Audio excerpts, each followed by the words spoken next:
साथीहरु आजको यो घरको मूल्य घटेर आएको छ है। मैले केही समय पहिला पनि यो घरको भिडियो राखेको थिएँ। यो सानो भिडियो अन्तिमसम्म हेर्नु होला। घर धनीको नम्बर र मूल्य सहित सबै मैले जानकारी गराएको छु। मूल्य घटेर आएको छ। एकैछिनमा म मूल्य बताउने छु। पहिला सुरुमा यो घरको भिडियो हेरौँ। दर्शकबिन हेर्नुस् त सिधा अगाडिपट्टिको घर हो। यही नै घर चाहिँ बिक्रीमा आएको छ। यो सानो भिडियो अन्तिमसम्म हेर्नु होला। रिङ रोडबाट तपाईको लगभग 2 किलोमिटरको दूरीमा रहेको छ। यो ग्वारको चोकबाट अलिकति अगाडि महालक्ष्मी नगरपालिकामा पर्दछ। यो ओचु हाइटमा रहेको बिक्रीमा आएको छ। हेर्नुस् त 13 फिटे बाटामा रहेको 3.5 आना क्षेत्रफलमा बनेको नयाँ मापदण्डको भर्खरै 3 वर्ष मात्रै बनेको छ। यो घर फिनिशिङ भएको। यो घर अर्जेन्ट बिक्रीमा आएको छ। लोनले गर्दाखेरिमा बेच्न खोजिरहनु भएको छ। त्यही भएर तपाईहरुको यदि चाहिँ पुरा पैसा पुग्दैन भने पनि 1,25,00,000 रुपैयाँ उहाँको लोन रहेको छ। तपाईले त्यो लोनलाई एक्सेप्ट गरेर बाँकी पैसा दिएर पनि खरिद गर्न सक्नुहुनेछ।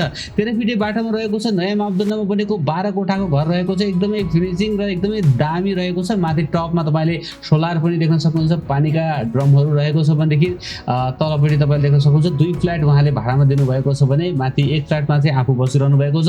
प्रत्येक फ्ल्याटमा 4-4 वटा कोठा रहेका छन् भने मज्जाले गाडी पार्किङको लागि एउटा गाडी र केही मोटरसाइकलहरु तपाईले मज्जाले पार्किङ गर्न सक्नुहुनेछ है त। म तपाईलाई भित्रका दृश्यहरु पनि देखाउने छु र एकदमै अर्जेन्ट परेको छ साथीहरु। यहाँ देख्न सक्नुहुन्छ राम्रो बस्तीमा रहेको छ र यो बाटो चाहिँ तल ढलानको लागि चाहिँ प्रोसेसमा रहेछ साथीहरु। अहिले चाहिँ ढुङ्गाहरु बिछाइसकेको छ भनेदेखि अब छिटै ढलान पनि हुँदैछ भनेदेखि तपाईले देख्न सक्नुहुनेछ। यसरी चाहिँ ठ्याक्कै अगाडिपट्टिको दृश्य तपाईहरुमा आज राखिरहेको छु। एकदमै राम्रो नयाँ मापदण्डको यो घर बिक्रीमा रहेको छ। ओचु हाइटमा रहेको छ साथीहरु। महालक्ष्मी नगरपालिका वार्ड नम्बर 4 मा ओचु हाइटको चिनारी टोलमा रहेको छ। दक्षिण मोहडा फर्केको छ। 13 फिटे बाटोमा रहेको छ। 3 तलाको 12 कोठाको 3 बाथरुम भएको 3.5 आनामा बनेको एक गाडी र केही बाइकहरु पार्किङ गर्न सकिने 2077 सालमा बनेको घर हो। नयाँ मापदण्डको हाइवे ग्वारको चोकबाट जम्मा 2 किलोमिटरको दूरीमा रहेको छ भने कोठाका साइजहरु पनि 11-12 11-10 त्यसै गरेर 11-14 साइजका कोठाहरु रहेका छन् भने यही घर बिक्रीमा छ। ढल सप्लाई रहेको छ। बाटो छिटै ढलान हुँदैछ। तपाईले देख्न सक्नुहुन्छ ढुङ्गाहरु ओछ्याइसकेको छ भने अब म भित्र छिरेर भित्रका दृश्यहरु देखाउने छु र घर धनीको नम्बर दिनेछु। हेर्न सक्नुहुन्छ टक्क टाइलहरु लगाएको छ पार्किङमा र एउटा गाडी र मोटरसाइकलहरु तपाईले मजाले पार्किङ गर्न सक्नुहुन्छ भने अब यो फर्स्ट फ्लोरको दृश्य देखाइन साथीहरु। यो कोठा पुरै चाहिँ भाडामा गएको छ है त। अब म जान्छु माथि रेलिङहरु तल मार्बल ग्रेनाइट सबै कम्प्लिट गरिसक्नु भएको छ। ढोकाहरुमा जाली खापा त्यस्तै गरेर चाहिँ काठका झ्यालहरु तपाईले पाउनुहुनेछ। घर चाहिँ आफै बस्नको लागि मजबुत गरेर बनाउनु भएको रहेछ। तर अहिले लोनले गर्दा चाहिँ बेच्न खोजिरहनु भएको छ साथीहरु। 1 करोड भन्दा पनि बढी लोन छ सर भन्दै हुनुहुन्थ्यो। त्यही भएर पनि तपाईहरु यदि चाहिँ इन्कम स्रोत राम्रो छ भने तपाईले त्यो लोनलाई पनि ट्रान्सफर गराउन सक्नुहुनेछ र चाहिँ अहिले 2 फ्ल्याटबाट चाहिँ मासिक 40,000 रुपैयाँ भाडा पनि आइरहेको छ। अब हामी थर्ड फ्लोरमा आइपुगेका छौं साथीहरु र यहाँनेरको यो लिभिङ रुमको दृश्य देखाएँ। कोठाको साइज ठुलठुलो छ। 14-12 साइजको यो कोठा रहेको छ भने यो फ्लोरमा 4 वटा कोठा छ। एउटा लिभिङ रुम भयो, 2 वटा बेडरुम र एउटा किचन रहेको छ। एउटा बेडरुम यहाँनेर रहेको छ साथीहरु। मैले मोटामोटी कोठाको साइज देखाइदिरहेको छु। मजाले चाहिँ 2 वटा चाहिँ खाटहरु राखेर चाहिँ तपाईको दराज पनि अट्ने खालको ठुलठुला साइजका कोठाहरु रहेका छन् भने यहाँनेर पनि देख्न सक्नुहुन्छ 2 वटा दराज 2 वटा खाट राख्नु भएको छ। कोठाको साइज ठुलठुलो छ। एकपटक अवश्य पनि घर भिजिट गर्नको लागि जानु होला है। र यतापट्टि साइडमा चाहिँ यो बाथरुम देखाइरहेको छु माथि टपमा रहेको। ओके अब यतापट्टि चाहिँ तपाईले देख्न सक्नुहुन्छ यो किचन है त। मोडुलर किचन टक्क सेट रहेको छ। हेर्नुस् त ओके तल पनि चाहिँ टक्कला टाइल ओछ्याउनु भएको छ।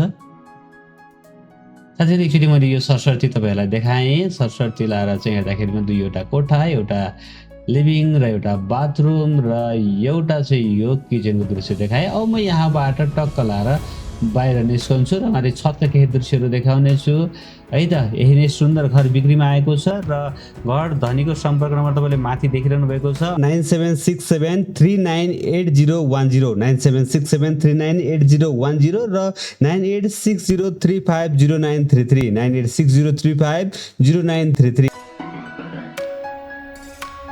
माथिको यो पूजा कोठा देखाएर यतापट्टि साइडमा छतमा आएको छु। छतमा पनि टक्क टाइलहरू लगाइसक्नु भएको छ भने माथि योभन्दा माथि टपमा भर्याङ छोपेको ठाउँमा त तपाईँले देखिसक्नु भएको छ सोलर राखिएको छ। र अब माथिबाट हेर्नुहोस् त यो घरको छतबाट तपाईँले चाहिँ मजाले हिमालका रेन्जहरू पनि देख्न सक्नुहुन्छ। हेर्नुहोस् त यस्तो मजाको ठाउँमा छ होइन। पक्कै पनि तपाईँलाई घर मन पर्यो होला।